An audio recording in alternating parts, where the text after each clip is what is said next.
Hello, Nebraska, and welcome to this week's edition of the Retirement Compass, the show that helps you successfully navigate to and through your retirement. I'm your host, Kristen Oakley, and joining me in the studio, we have two members from Stonebridge Wealth Systems that is based right here in Nebraska, Tim Kulhanek, who is the co-founder and a financial advisor, and partner and financial advisor, Jeremy Gove. We've got another great show for you today. If you have ever wondered how you might be able to lower your tax liability, especially as you approach and enter retirement and do some good in the world at the same time, you're not going to want to miss today's show. Tim and Jeremy, always great to see you both. How are you this week? Doing great. Great to be here. Good, good. Everything going well for you? Yes, absolutely. Thank you. Wonderful. Well, I know recently we did a show on tax landmines, which you got a huge response from because unfortunately the threat of rising taxes, especially as we enter and are in retirement, is a huge problem that folks need to navigate in order to be able to successfully have the kind of retirement that you want to live. And so today we're going to be talking about a really neat strategy that I know you're able to employ for a lot of your clients. One of the charitable giving strategies that you assist folks with is something known as a QCD, a qualified charitable distribution. So let's first start with what is a QCD? Well, so you said it right. It's a qualified charitable distribution. There's basically you're going to take money from an IRA and give it to a charity. So just to make it really simple, we're going to get down into the weeds on it here in a second. But to qualify, in order to do that, you need to be at least 70 and a half years old. And those are the basics of it. And we'll kind of dive into it a little bit more here in the show. For sure. So let's talk about how a QCD actually works and why it can potentially lower your taxes during the year that you enact it. Yeah, so let's just talk about what it is again. So qualified charitable distribution, it's the ability for you to send money to a 501c3, not-for-profit organization, directly from specifically an IRA. Now, I want to stress the fact that it's from an IRA because there's lots of different types of retirement accounts. And I don't want our viewers out there to think, oh, well, I've got my 401k, I'll just ship it from my 401k. You cannot do a QCD out of a 401k. This is specific to IRAs. It was written into the tax code. Now, you can't deduct the QCD. So people might be thinking, again, well, then what's the good of it? Well, the reality is, as long as the money goes directly from the custodian holding your money, so it could be a Fidelity or a Schwab or a Vanguard or one of those companies, to the charitable organization, it is a non-taxable event. Now, that's up to you. So there's lots of critical pieces. This is why you still need a team in place. It's not like, oh, well, I listened to a 28-minute show on TV and now I think I'm an expert. We're here to educate you for sure, but to implement a lot of these strategies we talk about, they are pretty sophisticated. So you want to make sure that you have an experienced team with you. But as long as the money goes directly to that charity, you'll get a 1099 still, but your tax preparer will be able to write QCD on the form. So you think of your 1040 on your tax return, and it won't be taxed as income to you. Now, there's not a formal document that the custodians are required to send to you to notify you that it was a QCD. So again, the onus is on you to make sure that's done correctly, because if you do a QCD, but you don't properly report that on your taxes, guess what? You're paying taxes on that money, and you don't need to. Now, here's the money shot. This is why it's so, probably my favorite tax planning strategy. If you're 70 and a half or older, you can do these QCDs. If you're 73 or older, what happens? You have RMDs, another fun acronym. RMDs, required minimum distributions. Now, those are required. So let's say you had $500,000 in your IRA and you have to take out around $18,000. Well, if you just randomly, let's say, happen to be giving about $18,000 per year to different charities, your church or whoever it is, all $18,000 can go to those charitable organizations, and if done properly, it counts towards your RMD. It satisfies that required distribution, and you no longer have to take that money. You just avoid paying taxes on $18,000, and you achieved your charitable goals along the way. That is huge because cool. I know that there's a lot of folks, and you have seen this, you've worked with folks that maybe don't necessarily need the required minimum distributions, the RMDs, to live off of, yet it's not an option for you. Once you hit that RMD age, which is currently 73 years old, you have to take those RMDs. So being able to take that and turn it into a QCD can be a really beneficial thing. So Jeremy, I'm curious, how have you seen that be beneficial for the clients that you've been able to do that for? Yeah, it's interesting, Kristen. When I sit down with a client or a prospective client, we always walk through couple of different types of plans. We look at their income plan and their tax plan. And a lot of times people don't think that those go hand in hand, but they really do. And so when we are looking at their tax plan or their income plan, we look at down the road, let's say they're 65 years old, and we show them, okay, now when you're 73 years old, here's what the amount of money that the government says you have to take out of your IRA or 401k or whatever. So that doesn't seem like that's that big of a deal. But when you look at when they're 85 years old, that number gets to be a lot larger, and it just continues to grow as they age. And for a lot of people, when they think about taxes, they think, well, I'll be in a lower income tax or income. I'll have a lower income in my retirement years, and so my taxes will be lower. Well, that may or may not be true. We did a show recently on what we expect to have happen with taxes, and I think everybody would agree they're probably going to go up.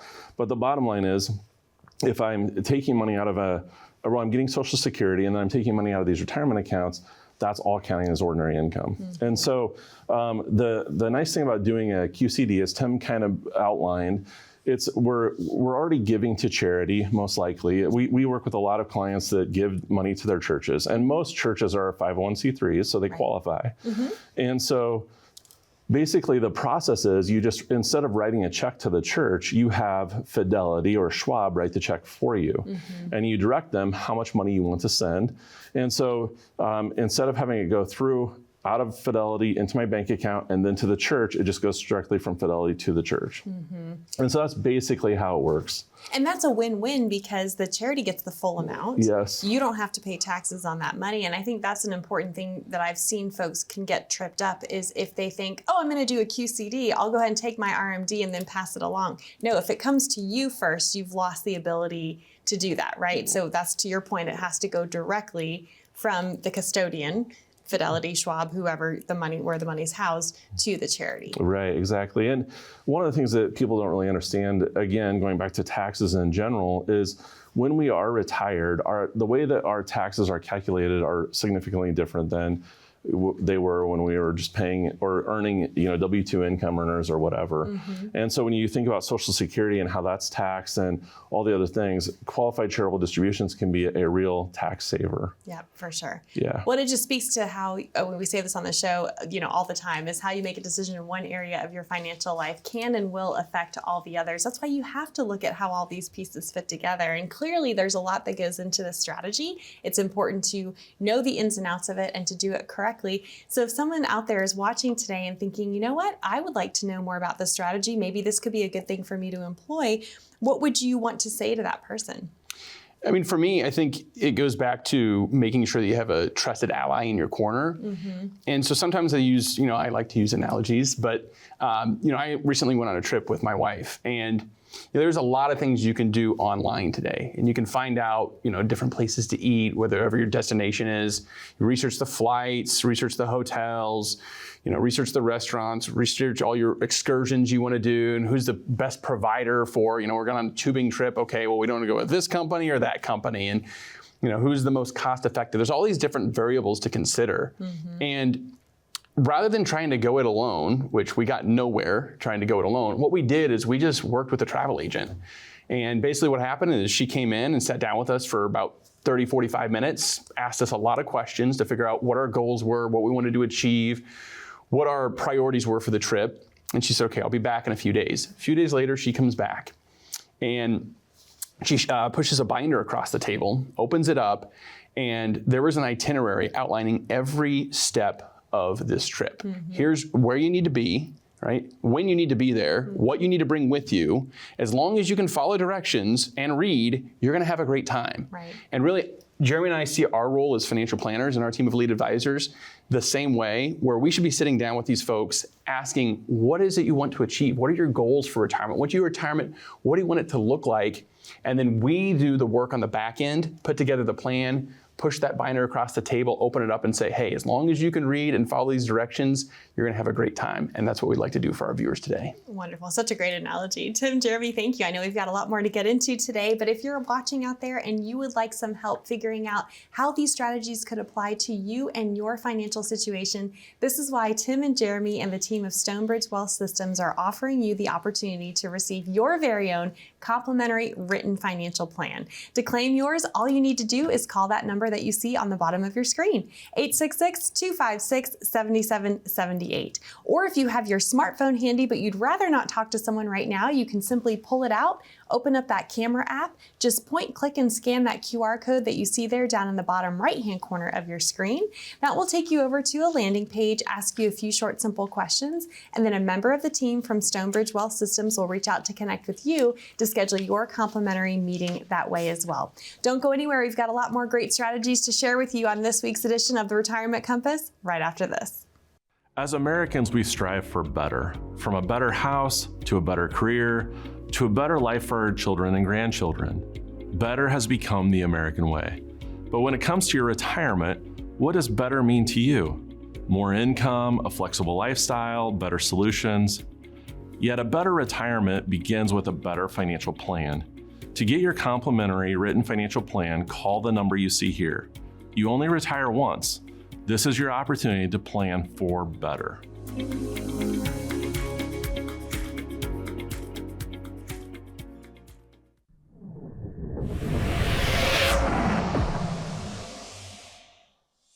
Our team is very unique, so we all have different gifts. You know, when you put it all together, it fits well. Jeremy is definitely our most seasoned and fastest growing advisor we have. He's discerning, so he understands the way we want to do things at Stonebridge, to focus on the client and solving their problems, and that's really what he's passionate about. I know Tim spends a lot of time making sure that all the I's are dotted and T's are crossed for his clients. And he's not just satisfied knowing the 30,000-foot view, he wants to get down in the weeds and know exactly how it works. The things that you buy, the stocks, the bonds, the mutual funds, that really isn't that important to the client. What's important to the client is, what does this mean for me? And at the end of the day, what it means is they can sit back and listen to the music. You know that you've got a team, not just one person, but an entire team behind you that's taking care of those things, so you can focus on what's important.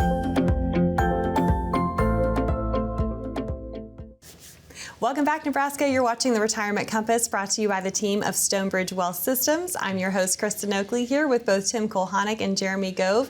We've been talking today all about QCDs, qualified charitable distributions. This can be in a powerful way, a powerful strategy for you to not only do some good in the world, but potentially lower your tax liability as well in your retirement.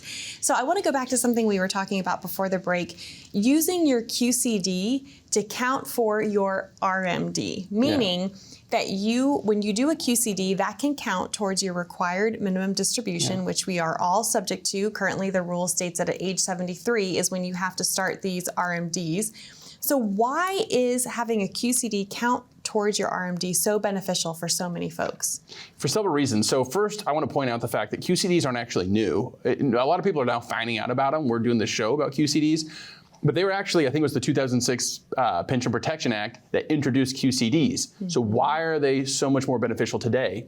That then takes us to the 2017 Tax Cuts and Jobs Act, where all of a sudden the standard deduction ballooned, went much, much higher. Mm-hmm. And now we've got, I think, somewhere around 80 to 85% of American taxpayers just take the standard deduction. They don't itemize. Mm-hmm. And so now the QCD is all the more powerful because you can't get the deduction for it anyway if you're going to itemize, but you avoid the taxes. So basically you get the benefit of the charitable contribution plus the tax savings or tax avoidance. But if you put it into practice, just to give your audience kind of something fundamental to work with or more concrete, think about it this way.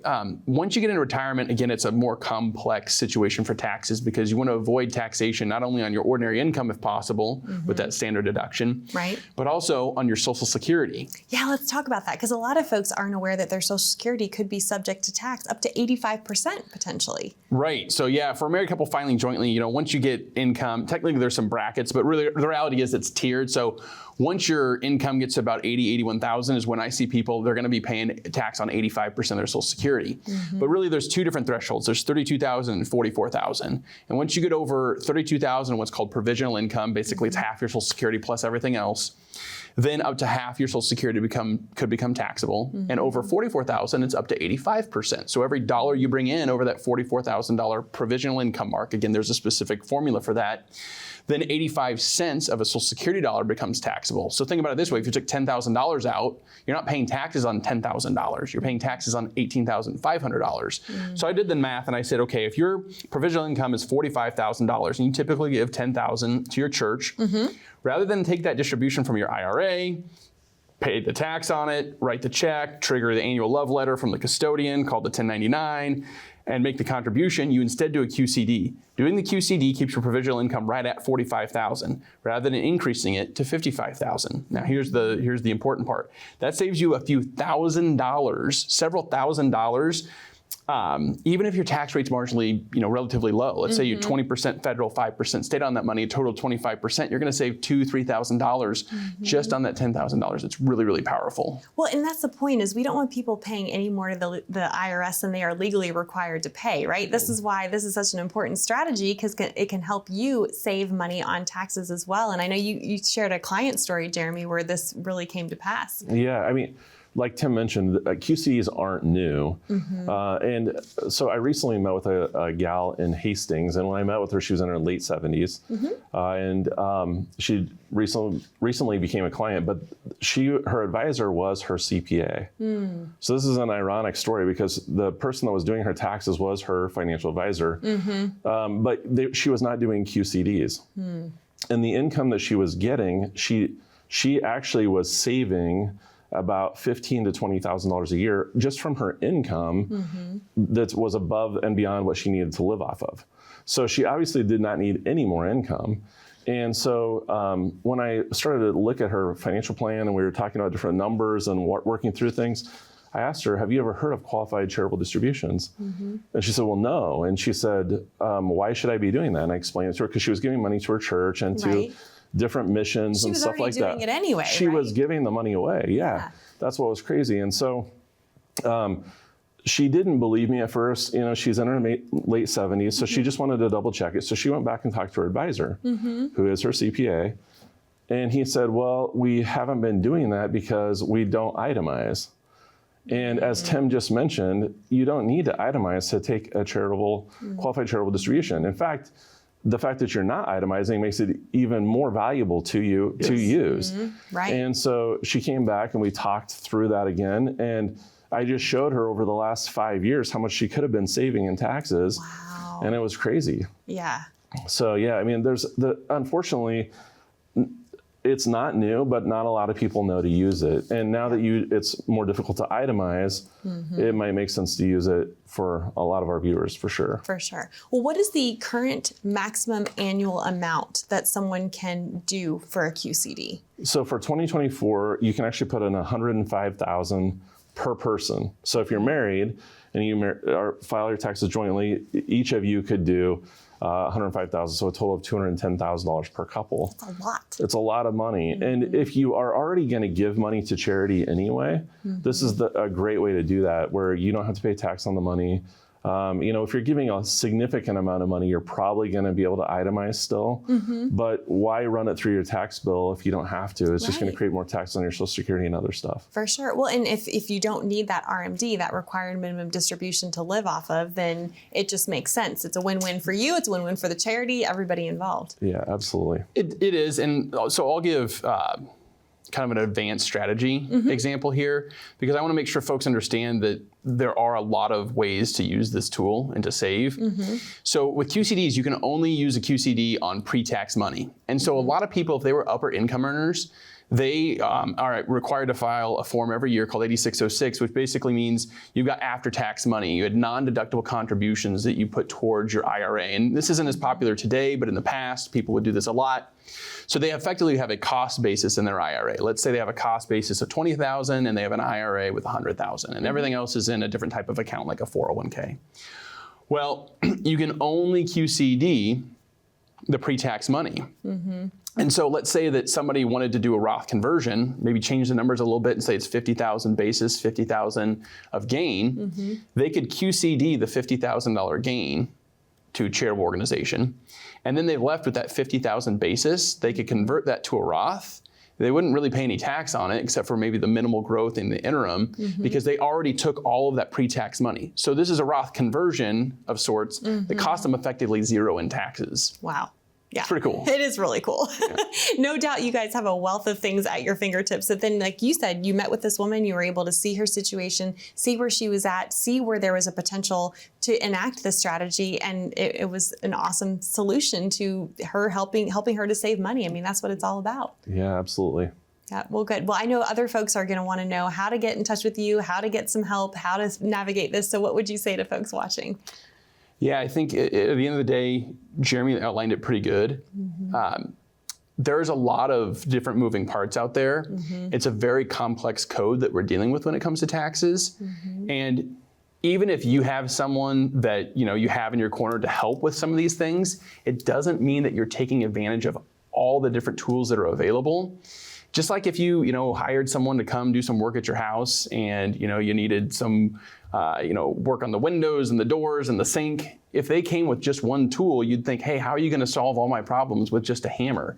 It's no different with financial planning. As independent fiduciary advisors, we have a wealth of different tools available to us. We can make sure that we fit the right tool to fix the right problem. We'd like the opportunity to do the same for all of our viewers at home. And in this case, making sure that you're getting the most efficient tax plan that you can possibly have. It starts with a call of that number today. Wonderful. Tim, Jeremy, thank you so much. Again, that number to call to claim your complimentary written financial plan is there on the bottom of your screen. Simply dial 866-256-7778. Or again, you're also welcome to scan that QR code that you see down in the bottom right-hand corner, and that will get you connected as well. Stay with us. We'll be back with more on the Retirement Compass right after this.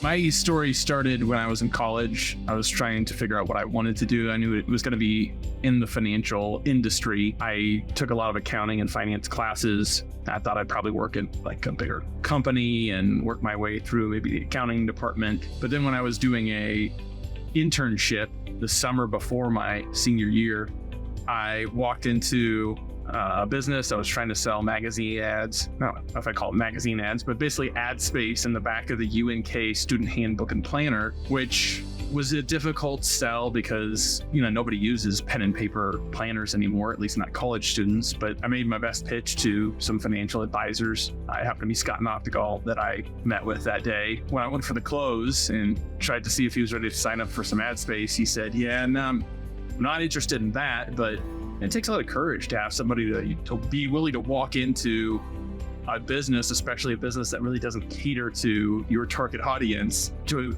put yourself out there in a way that the odds of you being successful are probably pretty low. That's the type of person we'd be looking for at our firm. Have you decided what you want to do? And I said, no, I really haven't, but I only want to work with finance because I like numbers and math's always been my favorite subject, and working with kind of complex equations, almost like a puzzle. And so that's really where it all began. Welcome back to the Retirement Compass, where today we have been sharing with you some potential strategies to help you create greater tax efficiency throughout your full financial plan. Obviously, something a lot of folks are interested in doing these days, no doubt. Clearly, it's worth learning about QCDs, and I think the best way to illustrate everything we've been talking about today is through stories. And I know you guys have a wealth of stories of people that you've helped.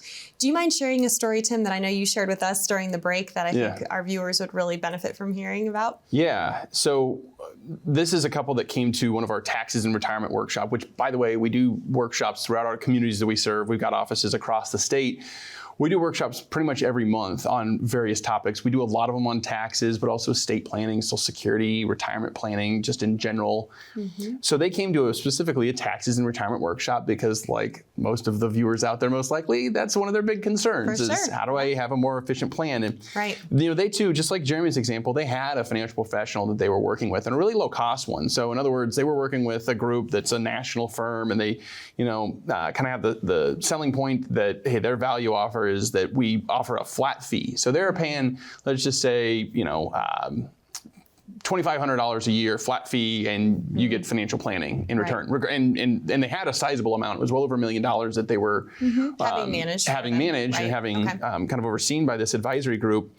And our first meeting, it became clear what was important to them right away. We like a first meeting with Stonebridge. It's not like, well, let's dig into the numbers, show me your statements. It's more, what brought you in? What do you feel? What's going on in your life right now that has you concerned about this topic?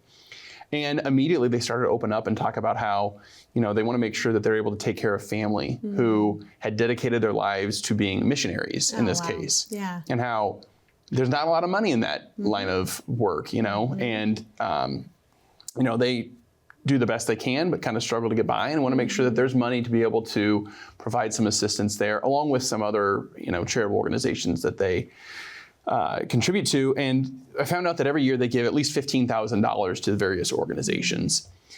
And then I found out that they were writing a check. These folks are in their mid-70s. They're past their required beginning date for RMDs. And so they're writing a check out of their bank account every month to provide for these contributions and getting no benefit from it because of, again, the lack of ability to take a itemized deduction, right? They're just taking the standard deduction. At the end of the day, here's what happened. I said, okay, you're given $15,000, but you're having to withdraw $19,000 in order to do that, pay the taxes, and then you get the 15 left over. You can either continue to give $15,000 and save the $4,000, let it grow for future giving, or you can keep doing the exact same thing, but we'll send all $19,000 to the charitable organizations, to your family that's been in mission work their whole life, and we'll just send $0 to the IRS. Which one would you prefer? And I think we know which one they went with. $0 to the IRS all day, every day, right? That's awesome. What a blessing to be able, because I think a lot of folks, you don't know what you don't know. And I think the point of today's show is also, what else might folks not be aware of? Because there is a lot to know, and it can be very confusing. Even with QCDs, we've gone through some of the complexity. It's important to make sure you're working with someone who knows all the ins and outs and who can do it correctly. Yeah, absolutely. I think the one of the things I love about our team, and it doesn't really matter what office you meet with, our team across the board, we are experts in these fields, and we spend a lot of time educating ourselves on the different ins and outs and all the tax traps, if you will. And so I would encourage you, as Tim's mentioned several times, to call the number below and give us a call and sit down and give us a chance to get to know you and your situation and give you some advice and give you an opportunity to get to know us as well. Wonderful. Well, I'm excited for more folks to get to connect with you as a result of today's show. So Jeremy, Tim, thank you both so much. And thank you to you for joining us today. Again, that number to call to claim your complimentary written financial plan is there on the bottom of your screen, 866-256-7778. Wouldn't you want to know if there is a strategy that could potentially save you in your tax liability? Wouldn't you want to know it and how you can employ it for yourself and your family? We encourage you to call that number today to get started on your very own complimentary written financial plan. We love you, Nebraska. We look forward to being back with you next time here on the Retirement Compass.